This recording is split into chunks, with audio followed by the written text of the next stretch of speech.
I think there's a beautiful verse which we recite in our prayers every morning, which encapsulates our mood right now. Rabot machshavot b'lev ish va'atzat Hashem itzakul. Many are the thoughts in the hearts of the person, but it is the will of God which prevails, meaning we have intentions, we have thoughts, ultimately God has his plan. But there was a wonderful Rabbi Shlomo Volber, who was the Rosh Hashiva of the Ber Yaakov Yeshiva in Israel. He gave a different translation to this, which I think is remarkable. He said, Rabot machshavot b'lev ish. In times of trouble, there are many thoughts, different outlooks, different points of view, debates. I think we should do this, I think we should do that. Va'atzat Hashem hi. What is the eitzah of the Lord? What is the advice of God? Va'atzat Hashem hi takul. Stand tall. That's God's advice for us in a time like this. Today is Thursday, September 18th. This is Boundless Insights, and I'm Aviva Klompas. We're just days away from Rosh Hashanah and the Jewish high holidays, a time to pause and take stock, to ask ourselves who we are today and who we hope to become in the year ahead. It's a time of renewal, self-examination, and even hope. But for so many Jews all over the world, the past 2 years have been marked by tragedy and uncertainty. From the horrors of October 7th and the ongoing hostage crisis to the war in Gaza and the global explosion of anti-Semitism, we are living through a dark and painful chapter of Jewish history. Today we step back from the daily headlines to consider how we can carry the weight of this time without being crushed by it, and how we might begin to transform pain into purpose. I am deeply honored to be joined today by Chief Rabbi Sir Ephraim Mirvis. He's only the 11th Chief Rabbi of Britain since the office was introduced in 1704. Chief Rabbi Mirvis is the religious figurehead for Jewish communities across the Commonwealth of Nations and is internationally recognized for his leadership in education, interfaith dialogue, and social responsibility. He was made a Knight Commander of the British Empire by His Majesty the King in 2023. Together we discuss what Judaism teaches us about resilience and how faith can sustain us in the face of such profound challenge. Let's get into it. Chief Rabbi, we are honored to have you on Boundless Insights. Thank you for being here. Thank you so much, Aviva. It's my enormous delight to have the opportunity to share some thoughts with you and your audience. Much of our audience is from North America, the United States, and Canada. And for many people, this office of the Chief Rabbi will be foreign to them. So could you actually just start by telling us, where does it come from and what does it mean? So the Chief Rabbinate here in what was previously the British Empire started in 1704. I am the 11th holder of the office. It changed from being Chief Rabbi of the British Empire to become Chief Rabbi of the British Commonwealth. And it is my enormous privilege to hold this position, to be a figurehead for communities in the UK and within the Commonwealth. And my hope is that in addition to representing our communities at the highest level and through my interaction with so many people, through being a spiritual leader, I will utilize opportunities that I have in order to inspire people, because the best compliment I think that any rabbi can receive is for people to say you're inspirational. I'm not saying I am, but it's something which I do strive to achieve. And you fulfill it quite easily, no question about that. It must be something remarkable to find yourself a religious leader, the religious leader, during this period of time, since October 7th. Can you say a few words about what that has been like? Well, you know, we've been going through a number of periods of instability. I would call this the era of the unpredictable. Here in the UK, we went through Brexit, which took us through a number of years, not knowing what the next day would bring. But then for the whole world, we came through COVID, where our lives were turned upside down, our diaries were cleared. It was a question of survival for all humankind. That gave way to the 7th of October and our current period of instability and unpredictability. And indeed, we're seeing in terms of leadership within our Western societies as well, so much is unpredictable. And right now, we're experiencing depths of pain. So many of the hostages are not yet home. Israel is being threatened. Our hearts reach out to the numerous people who are suffering, innocent people, including innocent Palestinians. We know why they are suffering. It's because their leadership is inflicting it upon them. But nonetheless, our sensitive Jewish souls feel for them. We're witnessing a global rise in anti-Semitism. we thought these type of statements and activities belonged to a previous era and we were fine, but we're under stress. In our prayers we say, "V'anachnu lo neda ma na'aseh." We don't know what to do. Ki elef einenu, our eyes are cast heavenwards to Almighty God, and that's certainly the period we're going through. I mean, you've said it so perfectly, because this is why I wanted to have you on the shows, because I constantly stop and think to myself, I don't even know how to make sense of all of these pieces one at a time, never mind compounded and put all together. When you stop and think about this in the long course of Jewish history, how do you see this moment as it relates to other dark chapters? First of all, as you might expect, I draw inspiration from our scriptures. And in the book of Genesis, on the eve of Jacob's epic meeting with his twin brother Esau, who was seeking to kill him, and he didn't know if he was going to survive or not, God appears to him in a dream, and he says to him, "V'haya zaracha ka'afar ha'aretz." Your descendants will be like the dust of the earth. What does that mean? Most of our commentators explain, well, you can't count specks of dust. Therefore, Jacob, rest assured, Jews over the centuries, we won't be able to count them. Am Yisrael Chai, the Jewish people, will continue to live on. But there's a very insightful commentary by Rabbi Ovadia Sforno of Svein of medieval times, and he says something very different. God compares the Jewish people to dust because people trample on dust. People kick the dust about. But that very same dust, which they despise, continues to exist. Those people one day will be dead and buried, and the dust will continue to exist on top of them. Therefore, the message to Jacob, in terms of what he was encountering at that time, the dangers to his life, and through him for all subsequent generations, was, Jewish people, even though you will go through the low depths of persecution and intense pain, don't worry. Your enemies will come and go, but you, the Jewish people, will remain alive. The verse continues, and you will become dispersed to the west and the east, the north and the south. And notice that it's not clockwise or anti-clockwise. It's from one extreme to the other. And the Kli Yakar explains, that's the story of Jewish history. The pendulum of our fate swings very swiftly from one extreme to the other. The darkest period of the night is just before dawn. And that is exactly how we have seen it through so many passages of our collective experience. Ultimately, God does enable us to survive. And in the same way as the Shoah paved the way for the creation of the State of Israel, we can look forward to a bright and happy future. Tragically, however, we're still going through darkness right now. There was a lot to that, a lot. The first piece that I take from it is a sort of inevitability, that there are just a promise of very, very dark chapters. But there's also a promise that you come out of it, not necessarily every individual, but as a people, we come out the other side and we endure. That is right.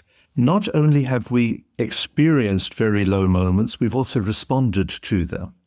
So, for example, our response to slavery in Egypt was the creation of the Jewish nation, inspired through the Torah that we received. Our response to the fall of the first temple was the creation of the original Zionist movement. You know, as the psalmist says, we dream of our return to Zion. And that was achieved through that return to Zion and the building of the second temple. Our response to the fall of the second temple in the year 70 was the creation of Yavneh, a citadel of Jewish learning, the creation of the synagogue as the center of Jewish community life. Our response to the expulsion of the Jews from Spain was the teaching of Kabbalah, the deepening of our spiritual awareness. Our response to the Khmelnytsky outbreak of horrific anti-Semitism in the 17th century was the creation of the Hasidic movement.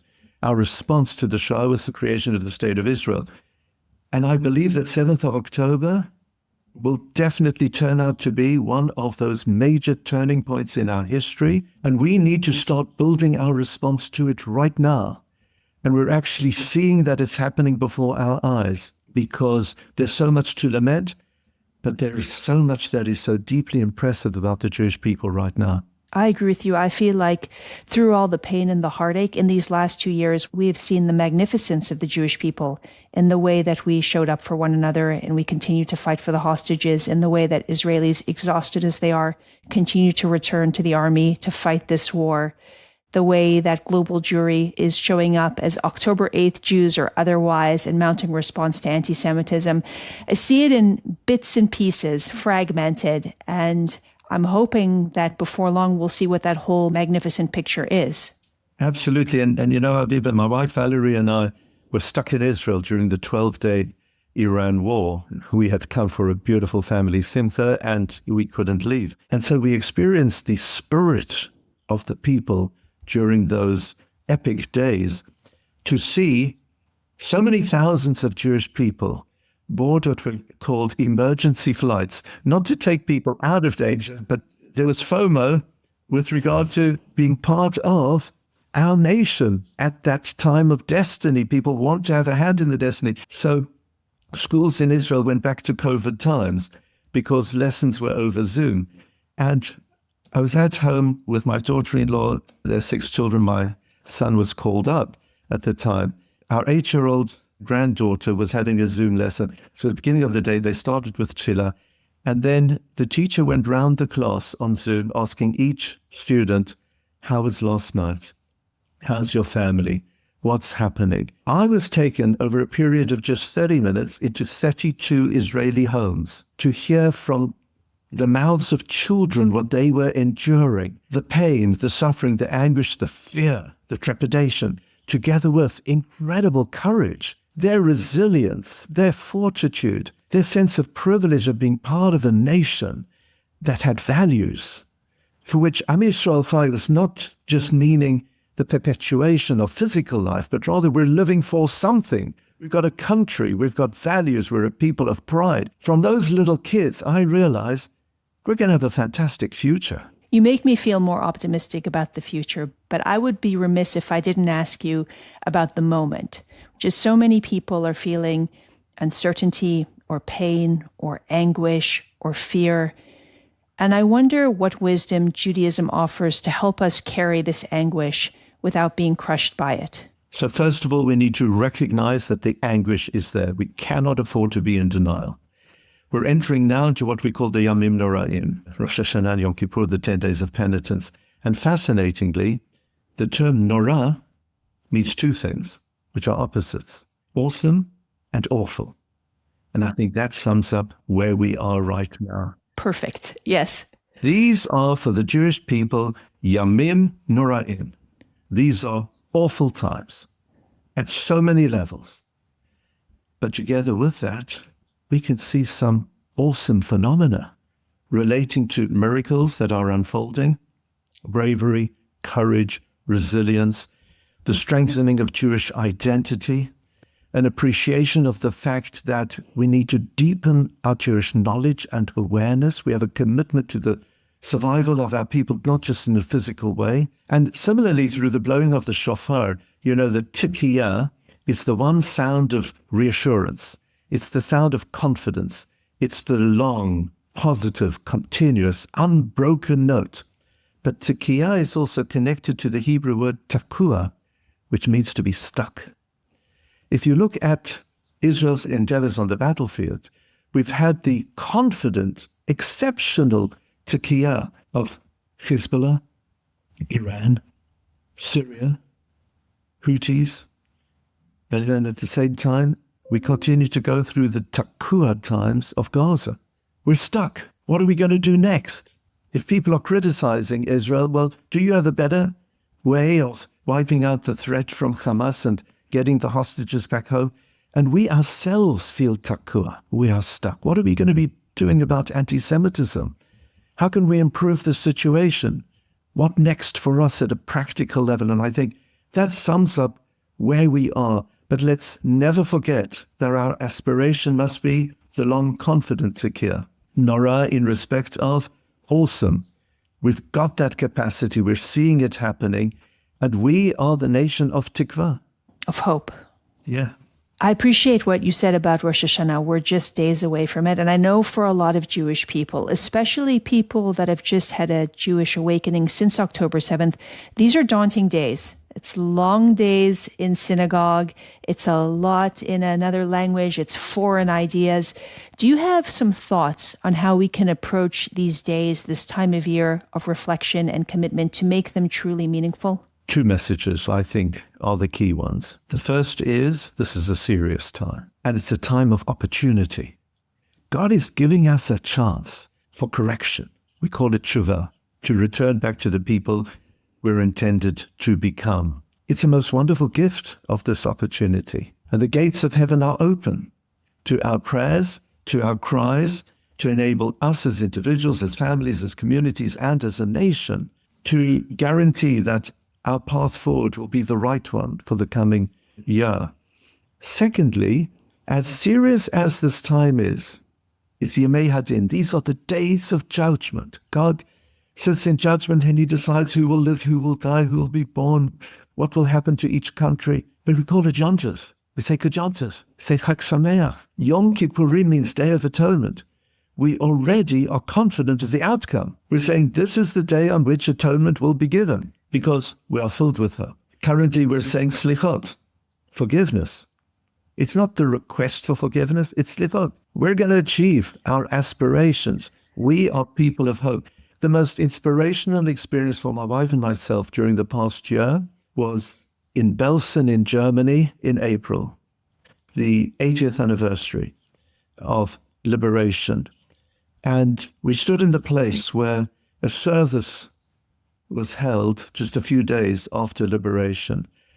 I don't know if everybody's aware of the origin of Am Yisrael Chai as a call in public. It was in Belsen. It was at that service.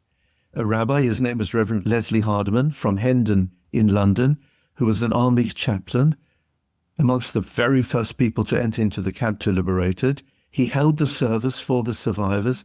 At the end, they sang Hatikva, hope, and then he cried out, Am Yisrael Chai, the Jewish people lives. Am Yisrael Chai is rooted in Belsen, in that awful place of death, because from there emerged hope. And that is our Rosh Hashanah and Yom Kippur experience. These are days filled with hope. I love that you're telling us that it's a foregone conclusion. The slichot means you're going to be forgiven. I always think to myself this time of year, Yom Adin, the Day of Judgment, I feel very nervous going into it. But then I think to myself, if I had to do this alone, bad news. But if I'm going to go and stand with the Jewish community and the Jewish people, I get a sense of reassurance from that because we're in this together. Absolutely. You've got it spot on. It's the fact that Barov Am Hadrat Melech, in the multitude of people, we feel the presence of God, and the power of the community is phenomenal. You know, I think in many circles within our Western civilization, we're losing touch with the significance of community. My wife and I moved into the new residence for the chief rabbi. We decided to hold an afternoon tea for every resident of our street, 34 homes. The phenomenal thing that happened was it wasn't an opportunity to introduce ourselves to them. It was an opportunity for them to find out who the others were. Because in today's world, I might know the people to my right and my left, but across the road and broader than that, no, we're out of touch with community within our Jewish world. Having the kehillah, that sense of community, brings so much strength to Jewish people around the world. Every Rosh Hashanah, I think in the days ahead of time, what my commitment will be for the year ahead. It's normally very short, just a few words of advice for myself. And then I write it in a phone note and I look at it nearly every day. Now, I don't necessarily listen to it nearly every day, but it is there and it's urging me onward and upward. So what's one challenge or call to action that you can offer to people who are listening? I think there's a beautiful verse which we recite in our prayers every morning, which encapsulates our mood right now. Rabot machshavot b'lev ish va'atzat Hashem itzakum. Many are the thoughts in the heart of the person, but it is the will of God which prevails. Meaning, we have intentions, we have thoughts. Ultimately, God has his plan. But there was a wonderful rabbi, Rabbi Shlomo Wolbe, who was the Rosh Hashiva of the Be'er Yaakov Yeshiva in Israel. He gave a different translation to this, which I think is remarkable. He said, Rabot machshavot blevish, in times of trouble, there are many thoughts, different outlooks, different points of view, debates. I think we should do this, I think we should do that. Va'atzat Hashem hi. What is the eitzah of the Lord? What is the advice of God? Va'atzat Hashem hi takun. Stand tall. That's God's advice for us in a time like this. I believe our response to this very significant turning point in our history presented by 7th of October must be the era of takum. The Jewish world needs to stand tall, not to allow others to define us according to how they see us, but for us to be proud of the values we know are ours. We've had for millennia, and we will continue to have our Torah way of life, the state of Israel, which we are proud of, and its ongoing contribution to our civilization, what it means to be Jewish. We need to stand tall with pride. And I think that certainly must be the way forward. The High Holy Days are an opportunity for change, for teshuvah. And I think every one of us should adopt one little thing. Don't become frum overnight. Just choose one thing. Become a little frummer. So I want to tell you a riddle. Who is frummer? Is it Mr. Frummer or Mr. Frummer's son? And the answer is Mr. Frummer's son. And the reason is because he's a little frummer. So I suggest we should all become a little frummer. And I promise you, you'll never regret it. Amen. That is so perfect and so beautiful. Thank you so much, Chief Rabbi, and my very best wishes for Shana Tova to you and to Lady Mirvis. Thank you so much, Aviva, and thank you for everything you're doing so magnificently, and God bless you.